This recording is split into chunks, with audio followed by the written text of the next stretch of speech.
ಸ್ನೇಹಿತರೆ ನಮಸ್ಕಾರ. ನಾನು ಇನ್ನೊಂದು ಕ್ಷೇತ್ರಕ್ಕೆ ಬಂದಿದ್ದೇನೆ. 5 ಶಂಕರನಾರಾಯಣ ಇದೆ, ಅಂದರೆ ಪಂಚಶಂಕರನಾರಾಯಣ ಅಂಥೇಳಿ. ಅದರಲ್ಲಿ 3ನೇ ಕ್ಷೇತ್ರ ಇದು ಮಾಂಡವಿ ಶಂಕರನಾರಾಯಣ ಅಂಥೇಳಿ. ಇದು ಸಹ ವಿಮಲಾ ಅನ್ನೋ ಒಂದು ನದಿಯ ತಟದಲ್ಲಿ ಬರುವಂತಹ ಒಂದು ದೇವಸ್ಥಾನ. ತುಂಬ ಪುರಾಣ ಪ್ರಸಿದ್ಧವಾದಂಥ ದೇವಸ್ಥಾನ ಕೂಡ ಹೌದು. ಹಾಗೆಯೇ ಇಲ್ಲಿ ವಿಶೇಷತೆ ಏನಂತಂದರೆ, ಇಲ್ಲಿ ನದಿಯ ತೀರದಲ್ಲಿ ಶಿವಲಿಂಗ ಉದ್ಭವ ಆಗಿರುವಂಥದ್ದು ಸಹ ನಾವು ನೋಡ್ಬೋದು. ಹಾಗೆಯೇ ಇನ್ನೊಂದು ವಿಶೇಷವಾಗಿ ಕಾಶಿಯಲ್ಲಿ ಬಿಟ್ಟರೆ ಇಲ್ಲಿರೋದಂತೆ. ನಾನು ನಿಮಗೆ ತೋರಿಸ್ತೀನಿ. ಒಂದು ಬಂಡೆಯ ಒಳಗಡೆ ನಾವು ಹೋಗಿ ಇನ್ನೊಂದು ಕಡೆಯಿಂದ ನಾವು ಹೊರಗೆ ಬರಬಹುದಾದಂತಹ ಒಂದು ಸ್ಥಳ ಕೂಡ ಇದೆ. ನಾವು ಮೊದಲಿಗೆ ಹೊಳೆಯ ತಟದಲ್ಲಿರುವಂತಹ ವಿಶೇಷಗಳತೆ ಬಗ್ಗೆ ನೋಡೋಣ. ಆನಂತರ ದೇವಸ್ಥಾನಕ್ಕೆ ಹೋಗಿ ಅಲ್ಲಿಯ ವಿಶೇಷತೆಯನ್ನು ನೋಡೋಣ, ಹಾಗೆ ದೇವರ ದರ್ಶನವನ್ನು ಮಾಡೋಣ. ಸ್ನೇಹಿತರೆ, ಇದರ ವಿಶೇಷತೆಯನ್ನು ತಿಳಿಸ್ಲಿಕ್ಕೆ ನಮ್ಮ ಜೊತೆ ಇಲ್ಲೊಬ್ಬರು ಸ್ಥಳೀಯರಿದ್ದಾರೆ, ಹಾಗೆ ಇನ್ನೊಬ್ಬರು ಅಲ್ಲಿ ವಿಶೇಷತೆಯನ್ನು ತೋರಿಸ್ಲಿಕ್ಕೆ ಕೆಳಗಡೆ ನೀರಲ್ಲಿದ್ದಾರೆ. ನಾನು ಮೊದಲು ಇವ್ರ ಹತ್ರ ಕೇಳ್ತೇನೆ, ನನಗೆ ಅದ್ರ ಬಗ್ಗೆ ಸ್ವಲ್ಪ ಹೇಳಿ. ಈ ಕಲ್ಲಿನ ಹೆಸರು ಗೋಗರ್ಭ ಅಂತ. ಇದು ಅಂದ್ರೆ ಒಂದು ಹೋಲಲ್ಲಿ ಮುಖಾಂತರ ಇದು ಒಳಗೆ ಮೇಲಿಂದ ಹೋಗಿ ಕೆಳಗಡೆ ಬರಬೇಕು ಮುಳುಗಿ. ಇದ್ರ ಪ್ರಸಿದ್ಧಿ ಏನಂದ್ರೆ ಅಂದ್ರೆ ಇದು ಇಲ್ಲಿ ಬಿಟ್ರೆ ಕಾಶಿಯಲ್ಲಿ ಇರೋದು. ಇದ್ರ ಒಳಗೆ ಹೋದ್ರೆ ಕಾಶಿಗೆ ಹೋದಷ್ಟೇ ಪುಣ್ಯ ಅಂತ ಒಂದು ಜನರ ಅನಿಸಿಕೆ, ಅಭಿಪ್ರಾಯ. ಹಾಗೆ ಇಲ್ಲಿ ಮಾಂಡವ್ಯ ಮುನಿ ಅಂತ ತಪಸ್ ಮಾಡಿ ಇಲ್ಲಿ ಸ್ವರ್ಗಸ್ಥರಾದಂತ ಒಂದು ಪ್ರತೀತಿ. ಹಾಗೆ ಇಲ್ಲಿ ಇದ್ರೊಳಗೆ ಹೋಗಿದ್ರೆ ಅಂದ್ರೆ ಒಂಥರ ಪುಣ್ಯ. ಹಾಗೆ ಸರಿ ಸ್ನೇಹಿತರೆ, ಈಗ ಅವರು ಒಳಗೆ ಹೋಗ್ತಾರೆ, ಅದು ಸಹ ನಿಮ್ಗೆ ತೋರಿಸ್ತೀನಿ. ಹೌದು, ಒಂದು ಸಾಹಸ ಮಾಡಿ ನಮಗೋಸ್ಕರ.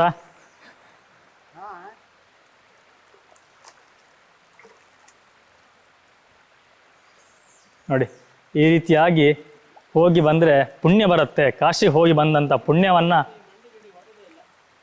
ಸಿಗುತ್ತೆ ಅನ್ನೋದು ನಂಬಿಕೆ. ಇಲ್ಲಿಯ ಇನ್ನೊಂದು ವಿಶೇಷತೆ ಅಂತಂದರೆ, ಇಲ್ಲಿ 2 ನದಿ ಸೇರಿ ಸಂಗಮ ಆಗುವಂಥ ಜಾಗ. ನೀವೇನು ಆ ಕಡೆ ನೋಡ್ತಿದ್ದೀರೋ, ಒಂದು ಆ ಕಡೆ ನದಿ ಬರುತ್ತೆ, ಒಂದು ಈ ಕಡೆಯಿಂದ 2 ನದಿ ಬಂದು ಇಲ್ಲಿ ವಿಮಲ ನದಿಯಾಗಿ ಹರಿಯುವಂಥ ಇದು ನದಿ.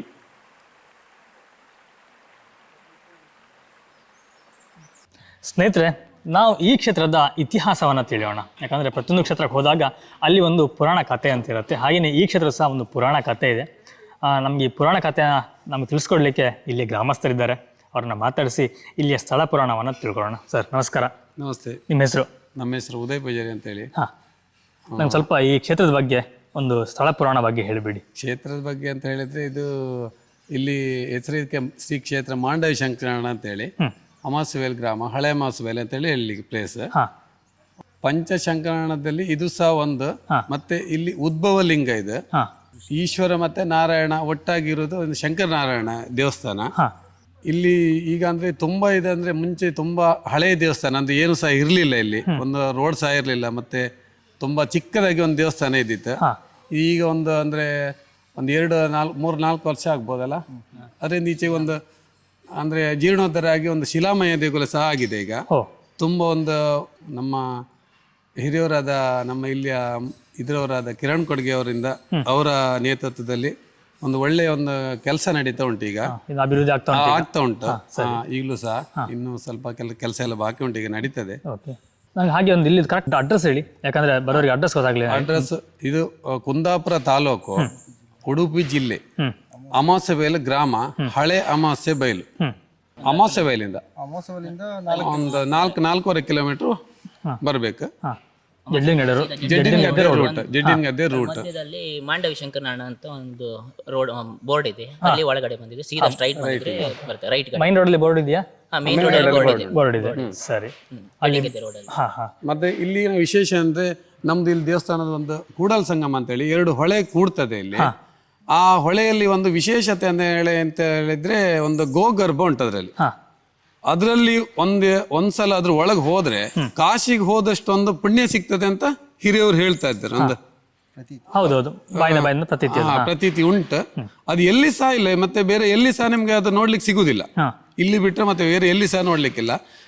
ಮತ್ತೆ ಹಾಗೆ ಶಿವರಾತ್ರಿ ದಿವಸ ವಿಶೇಷ ಏನಂದ್ರೆ, ಪಂಚಶಂಕರಣ ಯಾತ್ರೆ ಮಾಡ್ತಾರೆ. ಎಲ್ಲರೂ ಸಹ ತುಂಬಾ ಜನ ಬರ್ತಾರೆ. 1,500-2 ಸಾವಿರ ಜನ ಇಲ್ಲಿಗೆ ಪಂಚಶಂಕರಣ ಯಾತ್ರೆ ಮಾಡ್ತಾರೆ. ಒಂದು ನಮ್ದು ಮಾಂಡವಿ ಶಂಕರಣ, ಹೊಳೆ ಶಂಕರಣ, ಆವರ್ಷ ಶಂಕರಣ, ಮತ್ತೆ ಕ್ರೋಡ ಶಂಕರಣ ಉಂಟಲ್ಲ ಅಲ್ಲಿ, ಮತ್ತೆ ಬೆಳುವಿ.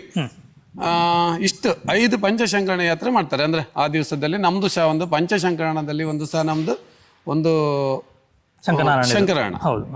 ಹಾಗಾಗಿ ಒಂದು ವಿಶೇಷತೆ ಉಂಟು ಇಲ್ಲಿ ತುಂಬಾ. ಅಂದ್ರೆ ಒಂದು ಮತ್ತೆ ಏನಾದ್ರೂ ಒಂದು ಅವನ ಮನಸ್ಸಲ್ಲಿ ಇದ್ದದ್ದೊಂದು ಏನಾದ್ರೂ ಒಂದು ಇಷ್ಟಾರ್ಥ ಒಂದು ಹಾಗೆ ಒಂದು ಬೇಡ್ಕೊಂಡ್ರೆ ಒಂದು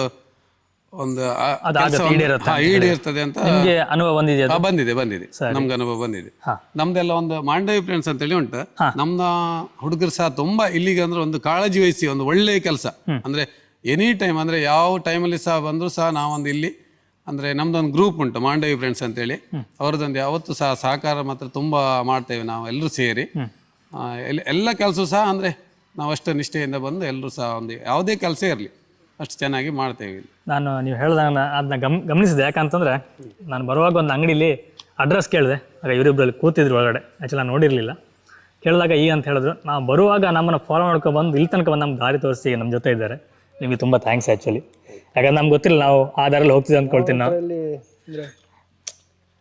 ದೇವಸ್ಥಾನ ಕೆಲಸ ಸ್ಟಾರ್ಟ್ ಆಗಿಂದ ನಾವು ಇಲ್ಲೇ ಕೆಲಸ ಮಾಡಿ ನಮ್ದು ಏನೇ ಕೆಲಸ ಇದ್ರು ಅದನ್ನ ಬದಿಗಿಟ್ಟು ನಾವು ದೇವಸ್ಥಾನ ಕೆಲಸ ಮಾಡ್ಕೊಂಡು ಬಂದಿದ್ವಿ ಇಷ್ಟಿಂದ. ಏನೋ ಒಂದು ಅಭಿಮಾನ ಅಷ್ಟೇ, ನಮ್ಮ ದೇವಸ್ಥಾನ, ನಮ್ಮೂರು ದೇವಸ್ಥಾನ ಅಂತ.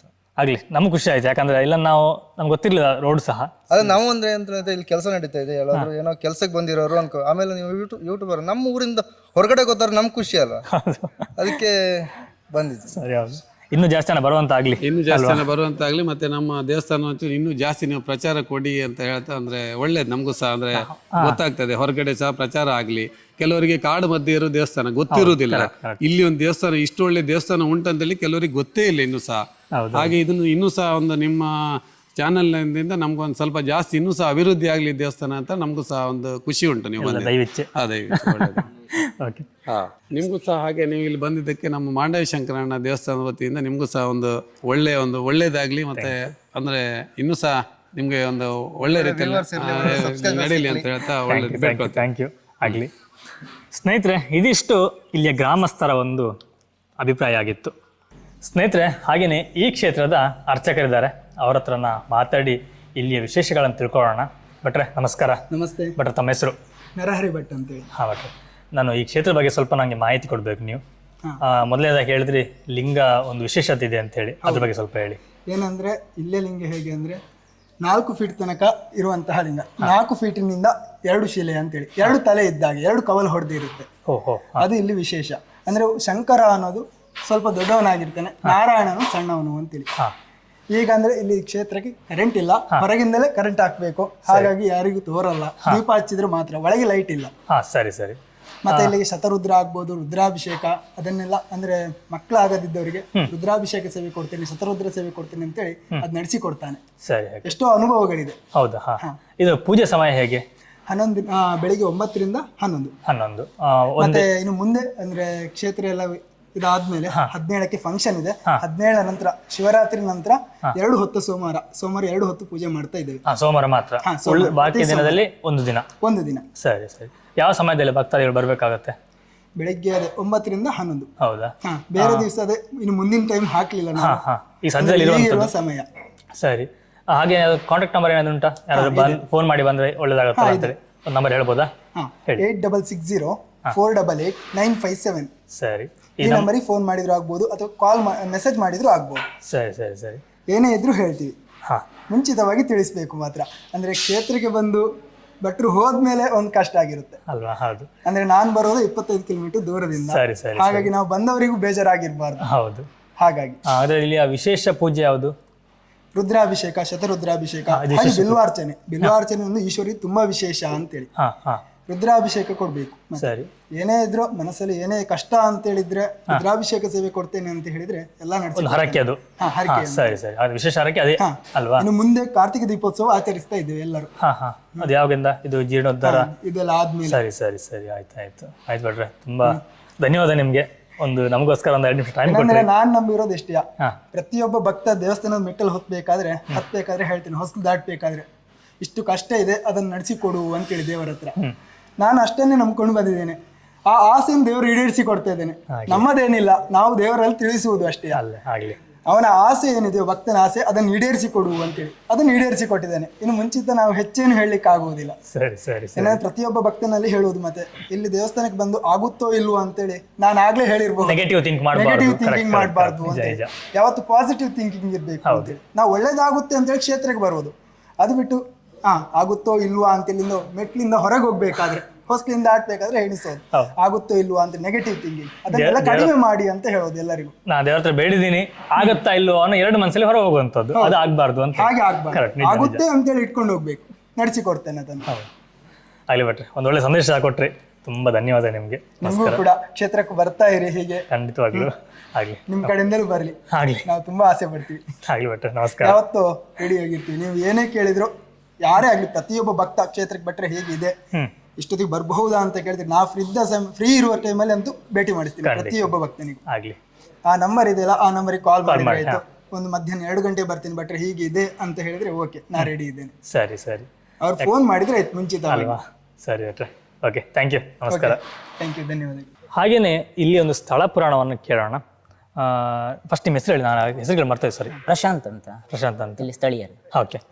ಇಲ್ಲಿ ಒಂದು ಪುರಾಣ ಎಂತ ಇದ್ರದ್ದು ಕತೆ? ಇಲ್ಲಿ ಕತೆ ಅಂದ್ರೆ, ಈ ಊರಲ್ಲಿ ರಟ್ಟಾಸುರ ಮತ್ತೆ ಕರಾಸುರ ಅನ್ನೋ 2 ರಾಕ್ಷಸರಿದ್ರು. ಅವರು ಶಿವನಿಂದ ವರ ಪಡೆದಿದ್ರು, ತುಂಬಾ ಉಪಟಳ ಕೊಡ್ತಿದ್ರು ಜನರಿಗೆ, ತಡ್ಕೊಳ್ಲಿಕ್ಕೆ ಆಗ್ಲಿಲ್ಲ. ಬಟ್ ಅವರನ್ನು ಸಂಹರಿಸೋಕೆ ಆಗುದಿಲ್ಲ ದೇವರಿಗೆ, ಯಾಕಂದ್ರೆ ಶಿವನಿಂದ ವರ ಪಡೆದಿದ್ರು. ಹಾಗೆ ಏನಾದ್ರು ಅವ್ರನ್ನ ಸಂಹರಿಸ್ಬೇಕಲ್ಲ, ಅದಕ್ಕೆ ನಾರಾದ್ರೂ ಒಂದು ಐಡಿಯಾ ಮಾಡ್ರು, ಶಿವನ ಭಕ್ತಿ ಪವರ್ ಕಡಿಮೆ ಮಾಡುವಂತ. ಅವ್ರ ಮನ್ಸಲ್ಲಿ ಭಿನ್ನಾಭಿಪ್ರಾಯ ಬಿಟ್ಟು ಹಾಕ್ರು. ನಾನು ವೈಷ್ಣವರು, ನಾವು ಶೈವರು ಅಂತ, ಶಿವನ್ ಭಕ್ತರು, ಈಶ್ವರನ್ ಭಕ್ತರಂತ. ಅವ್ರು ಮಾಡಿದ ಪ್ಲಾನ್ ಸಕ್ಸಸ್ ಆಯ್ತು. ಎಲ್ಲರೂ ಅವರಿಬ್ರು ಶಿವನ್ ಪೂಜೆ ಕಮ್ಮಿ ಮಾಡಿದ್ರು, ನಾನು ಶಿವನ್ ಭಕ್ತ, ಈಶ್ವರನ್ ಭಕ್ತ ಅಂತ. ಆವಾಗ ಅವ್ರನ್ನ ಈಶ್ವರನ್ ಪವರ್ ಕಡಿಮೆ ಆಯ್ತಲ್ಲ, ಆಗ ದೇವಿ ಬಂದು ಅವರಿಬ್ರನ್ನು ಸಂಹರಿಸಿದ್ರು. ಬಟ್ ಅವ್ರು ಬಿತ್ತಿದ ಬೀಜ ಅಂಬುದು ಜನರ ಮನಸ್ಸಿಗೆ ಹೋಯ್ತು, ನಾನು ವೈಷ್ಣವರು, ನಾವು ಶೈವರು ಅಂತ. ಜನರೊಳಗೆ ಜಗಳ. ನೀವು ದಶಾವತಾರ ಫಿಲ್ಮ್ ಅಲ್ಲಿ ಕಟ್ಟಿ ಬಿಸಾಕ್ತಾರಲ್ಲ, ಅದೇ ತರ ಶೈವರು ವೈಷ್ಣವರು ಜಗಳ ಶುರು ಆಯ್ತು. ಆವಾಗ ಇಲ್ಲಿ ತಪಸ್ ಮಾಡ್ತಿದ್ದ ಮಾಂಡವಿ ಮುನಿ ಜನರನ್ನ ಮನ್ಸನ್ನು ಸರಿ ಮಾಡ್ಲಿಕ್ಕೆ ಈಶ್ವರ ಮತ್ತೆ ನಾರಾಯಣ ಇಬ್ರು ಒಬ್ರೆ ಅಂತ ಮಾಡಿ ತೋರ್ಸ್ಲಿಕ್ಕೆ, ಭೇದ ಭಾವ ಇಲ್ಲ, ಇಬ್ರು ಒಬ್ರೆ ಅಂತ ಮಾಡಿ ಜನರ ಮನ್ಸನ್ನು ಸರಿ ಮಾಡ್ಲಿಕ್ಕೆ 5 ಕಡೆ ಶಂಕರನಾರಾಯಣನ್ ಒಟ್ಟು ಮಾಡಿ ಶಂಕರನಾರಾಯಣ ಅಂತ ಒಂದು ಕ್ಷೇತ್ರ ಮಾಡೋದು. 5 ಕಡೆ ಲಿಂಗನ ಸ್ಥಾಪಿಸಿದ್ರು. ಅಲ್ಲಿ 2 ಕಡೆ 2 ದೇವರಿದ್ರು, ಶಂಕರ ಉಂಟು, ನಾರಾಯಣ ಉಂಟು. ಶಂಕರನಾರಾಯಣ ಅಂತ ಅರ್ಧ ಭಾಗ ಆ ತರ ಮಾಡಿ 5 ಕಡೆ ಬೆಳ್ಳುವೆ ಶಂಕರನಾರಾಯಣ, ಕ್ರೋಡ ಶಂಕರನಾರಾಯಣ, ಬೈಲು ಶಂಕರನಾರಾಯಣ, ಮಾಂಡವಿ, ಹೊಳೆ ಶಂಕರನಾರಾಯಣ, ಆ ತರ 5 ಕಡೆ ಶಂಕರನಾರಾಯಣ ಸ್ಥಾಪನೆ ಮಾಡಿದ್ರು. ಅದೇ ಇತಿಹಾಸ. ಆಗ ಜನರ ಮನಸ್ಸು ಚೇಂಜ್ ಮಾಡಿದ್ರು. ಇಲ್ಲಿ ಮಾಡಿರುವಂತದ್ದು ಮಾಂಡವಿ ಶಂಕರನಾರಾಯಣ. ಈಗ ನಮ್ಮ ಕ್ಷೇತ್ರ ಮಾಂಡವಿ ಶಂಕರನಾರಾಯಣ ತಪಸ್ ಮಾಡಿ. ನೀವು ಆಗ ನೋಡಿದ್ರಲ್ಲ ಗೋಗರ್ಭ, ಅಲ್ಲಿ ಕೂತು ಅವರು ಸ್ವರ್ಗೈಕರಾದ್ರಂತ ಪ್ರತೀತಿ. ಅದೇ ಜಾಗದಲ್ಲಿ ಕೂತು, ಅದಕ್ಕೆ ಅದು ಮಾನವರ್ತ ಕೂತ ತರ ಒಂಥರ ಹೋಲ್ ಆಗಿದೆ. ಅದ್ರೊಳಗೆ ಹೋಗಿ ಬಂದ್ರೆ ನಾವು ಸ್ವರ್ಗಕ್ಕೆ ಹೋದಂತೆ, ಆ ತರ ಪುಣ್ಯ. ಕಾಶಿ ಯಾತ್ರೆ ಮಾಡದಂತ ಪುಣ್ಯ ಬರೋದು. ಅವರು ಜಾಗ. ಒಂದೊಂದು ಕ್ಷೇತ್ರದಲ್ಲಿ ಒಬ್ಬೊಬ್ಬರು ಮಹರ್ಷಿಗಳು. ನಿಮ್ಗೆ ಗೊತ್ತಿದ್ದಾಗೆ ಈ ದೇವಸ್ಥಾನ ಎಷ್ಟು ವರ್ಷ ಇದೆ? ನಮ್ಗೆ ಗೊತ್ತಿದ್ದಾಗೆ ಇದು ಯುಗಗಳ ಕಾಲ. ತಂದೆ ಅಜ್ಜ ಕೇಳಿದ ಪ್ರಕಾರ, ಪುರಾಣ ಕೇಳಿದ ಪ್ರಕಾರ, ನನ್ನ ಅಜ್ಜ, ನಾವಿಲ್ಲಿ ಬರ್ಕಿದ್ರೆ ಮೂಲತಃ ಇಲ್ಲಿನವ್ರು ಅಂದ್ರೆ ನಾವು ಹೊರಗಿಂದ ಆವಾಗ ಗೇಣಿ ಪದ್ಧತಿ ಅಲ್ಲ, ಹೊರಗಿಂದ ಬಂದ್ ಕೂರೋದು ನಾವಿಲ್ಲಿ. ಅಜ್ಜನ ಕಾಲದಿಂದ ಇಲ್ಲಿ ಒಡೆಯರು ಆಳ್ತಿದ್ರು, ಸದಾಶಿವ ಕೊಡ್ಗಿ ಅಂತ. ಅವರು ಅಪ್ಪಯ್ಯ ಕಾಲದಲ್ಲಿ ನಮ್ಮ ತಾತವರಲ್ಲಿ ಇಲ್ಲಿ ಬಂದು ಗೇಣಿ ಮಾಡಿ ಇದ್ ಮಾಡ್ತಿದ್ರು. ಹಾಗಾಗಿ ಅವರಿಂದ ಕೇಳ್ಕೊಳ್ ಬಂದ್ ಕತೆ ನಾವು. ಅವ್ರು ಬರ್ಲಿಕ್ಕಿದ್ರೆ ಉಂಟು ಇಲ್ಲಿ ದೇವಸ್ಥಾನ, ತುಂಬಾ ಹಳೇದು. ಅಂದ್ರೆ ಸಾಧಾರಣ 300 ವರ್ಷ ಗೊತ್ತಿದ್ದ ಹಾಗೆ ಇತ್ತು ಅಂತ. ಮಹಾಭಾರತ ಯಾರು ಗುರ್ತಿಸ್ಲಿಲ್ಲ ಅಷ್ಟೇ, ಗುರ್ತಿಸ್ಲಿಲ್ಲ. ಸಣ್ಣ ದೇವಸ್ಥಾನ ಉಂಟು, ಚಿಕ್ಕದೊಂದು 2 ಲಿಂಗ, 2 ದೇವರು. 2 ಲಿಂಗ ಉಂಟು ಒಳಗಡೆ. 2 ಲಿಂಗ ಶಂಕರನಾರಾಯಣ ಅಂತ ಆ ತರ. ಅದನ್ನ ಯಾರು ಇದ್ ಮಾಡಿಲ್ಲ, ಗುರ್ತಿಸ್ಲಿಲ್ಲ. ಲೋಕಲ್ ಬಂದು ಪೂಜೆ ಮಾಡ್ಕೊಂಡು ಹೋಗ್ತಿದ್ರು ಅಷ್ಟೇ, ಗುರ್ತಿಲ್ಲ. ಆಮೇಲೆ ಕ್ರಮೇಣ ನಮ್ಮ ಇವರೆಲ್ಲ ಬಂದು ಹಾಗೆ ಒಂದು ಈಗ ಕಿರಣ್ ಕೊಡ್ಗಿ ಆಮೇಲೆ ಸ್ವಲ್ಪ ಹಂಚಿಗಿಂಚಲಾಗಿ ಹಾಗೆ ಕ್ರಮೇಣ ಶಿಲಾಮಯ ದೇವಸ್ಥಾನ ಆಗಿದೆ, ಅಭಿವೃದ್ಧಿ ಆಗ್ತಾ ಉಂಟು. ನಾಡ್ದಿಗೆ ವರ್ಧಂತಿ ಉತ್ಸವ 17ನೇ ತಾರೀಕು, ಫೆಬ್ರವರಿ 17ನೇ ತಾರೀಕು, 18 ಶಿವರಾತ್ರಿ. ಪ್ರತಿ ವರ್ಷ ಅದೇ ಟೈಮ್ ಅಥವಾ ಪ್ರತಿ ವರ್ಷ? ಇನ್ನು ಶಿವರಾತ್ರಿ ದಿನ ಉತ್ಸವ ಇಲ್ಲಿ. ವರ್ಧಂತಿ ಅಂದ್ರೆ ಉಪವಾಸ ಜಾಗರಣೆ ಆಗಿದ್ದ ಡೇಟ್ಗೆ ವರ್ಧಂತಿ. ಈ ಸತಿ ಹೊರಗಡೆ ಪೌಳಿ ಈ ಸತಿ ಆಗಿದ್ದು, ಇದ್ರ ಓಪನಿಂಗ್, ಪೌಳಿ ಓಪನಿಂಗ್ ನಾಡ್ದು. 2 ವರ್ಷ ಆಯ್ತು ದೇವಸ್ಥಾನ ಶಿಲಾಮಯ ಓಪನ್. ಇನ್ನು ಕೆಲಸ ನಡೀತಾ ಉಂಟು, ಹೊರಗಡೆ ಕೆಲಸ. ಈ ವರ್ಷ ಕಂಪ್ಲೀಟ್ ಆಗ್ತದೆ ದೇವಸ್ಥಾನ. ಹಾಗೆ ನೋಡ, ಬಂದವರಿಗೊಂದು ದಾರಿ ಒಂದು ಕರೆಕ್ಟ್ ಆಗಿ ಆಗ್ಲಿ. ರೋಡ್ ಆಗ್ತಾ ಉಂಟು ನೋಡಿದೆ ನಾನು. ಶಿವರಾತ್ರಿ ದಿನ 5 ಶಂಕರನ ದರ್ಶನ ಮಾಡಿದ್ರೆ ಪುಣ್ಯ ಅಂತ ಒಂದು. ಹಾಗೆ ತುಂಬಾ ಜನ 5 ಶಂಕರನ ಬಸ್ ಅಲ್ಲಿ ಬರ್ತಾರೆ ಹೊರಗಿನವರೆಲ್ಲ 5 ಶಂಕರನಕ್ಕೆ. ಇಲ್ಲಿಗೆ ಗೂಗಲ್ ಮ್ಯಾಪ್ ಆಗಿ ಬರುತ್ತಾ? ಗೂಗಲ್ ಮ್ಯಾಪ್ ಆಡ್ ಮಾಡಿದ್ರೆ ಇಲ್ಲ ಗೊತ್ತಿಲ್ಲ, ಮಾಡ್ಬೋದು. ಇವತ್ತೇ ಮಾಡ್ತೀವಿ. 17ಕ್ಕೆ ಊರವ್ರ ಕಡೆಯಿಂದೆಲ್ಲ ಒಂದು ಫಂಕ್ಷನ್, ಸಾಂಸ್ಕೃತಿಕ ಕಾರ್ಯಕ್ರಮ, ಯಕ್ಷಗಾನ ಎಲ್ಲ. ಶಿವರಾತ್ರಿ ಜಾಗರಣೆ, ಭಜನೆ, ಜಾಗರಣೆ. ಹೌದು, ಸರಿ, ಓಕೆ, ಥ್ಯಾಂಕ್ ಯು, ನಮಸ್ಕಾರ. ನಮಸ್ಕಾರ. ಸ್ನೇಹಿತರೆ, ನೀವೊಂದು ಯೋಚನೆ ಮಾಡಿ, ಹಲವಾರು ಋಷಿಮುನಿಗಳು ಇಂಥ ಜಾಗಗಳನ್ನೇ ಆಯ್ಕೆ ಮಾಡ್ಕೊಳ್ತಾ ಇದ್ರು. ಅಂದರೆ ಜನಸಂದಣಿ ಇಲ್ಲದೇ ಇರುವಂಥದ್ದು ಅಥವಾ ಜನಸಂಚಾರ ಇಲ್ಲದೇ ಇರುವಂತಹ ಆ ಸ್ಥಳಗಳನ್ನು ಆಯ್ಕೆ ಮಾಡಿ ಅಲ್ಲಿ ಜಪ ತಪ ಯಾಗಗಳನ್ನು ಮಾಡ್ತಾಯಿದ್ರು. ಇದು ಸಹ ಮಹರ್ಷಿಗಳ ತಪಸ್ಸಿನ ಫಲವಾಗಿ ಉದ್ಭವವಾದಂತಹ ಕ್ಷೇತ್ರ ಇದು. ಇದೇ ರೀತಿ ಹಲವಾರು ಕ್ಷೇತ್ರಗಳಿದೆ. ಕೆಲವೊಂದು ಕ್ಷೇತ್ರಗಳು ನಾವು ಹೋಗ್ತೀವಿ, ಕೆಲವೊಂದು ಕ್ಷೇತ್ರಗಳು ನಮಗೆ ಅದ್ರ ಬಗ್ಗೆ ಮಾಹಿತಿ ಇರೋದಿಲ್ಲ, ನಮಗೆ ಗೊತ್ತಿರೋದಿಲ್ಲ. ಆ್ಯಕ್ಚುಲಾಗಿ ಈ ಕ್ಷೇತ್ರದಲ್ಲಿ ಕೆಲಸ ನಡೀತಾ ಇದೆ, ಹಾಗಾಗಿ ನಾವು ಸಂಪೂರ್ಣವಾಗಿ ನಿಮಗೆ ದೇವಸ್ಥಾನವನ್ನು ತೋರಿಸ್ಲಿಕ್ಕೆ ಅಸಾಧ್ಯ ಆಗುತ್ತೆ. ಇಲ್ಲಿ ಎಲ್ಲ ಕೆಲಸ ನಡೀತಾ ಉಂಟು, ಇಂಟರ್ಲಾಕ್ ಹಾಕುವಂಥದ್ದು ಏನೋ ಕೆಲಸ ನಡೀತಾ ಉಂಟು, ಹಾಗಾಗಿ ಸಂಪೂರ್ಣವಾಗಿ ತೋರಿಸ್ಲಿಕ್ಕೆ ಆಗ್ತಾಯಿಲ್ಲ. ಪರವಾಗಿಲ್ಲ, ನಾವು ಇನ್ನೊಂದು ಕ್ಷೇತ್ರ ಕಡೆ ನಮ್ಮ ಪ್ರಯಾಣವನ್ನು ಬೆಳೆಸೋಣ. ಆ ಕ್ಷೇತ್ರದ ಮಾಹಿತಿಯನ್ನು ಸಹ ನಾನು ನಿಮಗೆ ಕೊಡ್ತೀನಿ. ಎನಿವೆ ಸ್ನೇಹಿತರೆ, ನಾನು ನಿಮಗೆ ಮುಂದಿನ ಒಂದು ಕ್ಷೇತ್ರದಲ್ಲಿ ಸಿಗ್ತೀನಿ. ಎಲ್ಲರಿಗೂ ನಮಸ್ಕಾರ.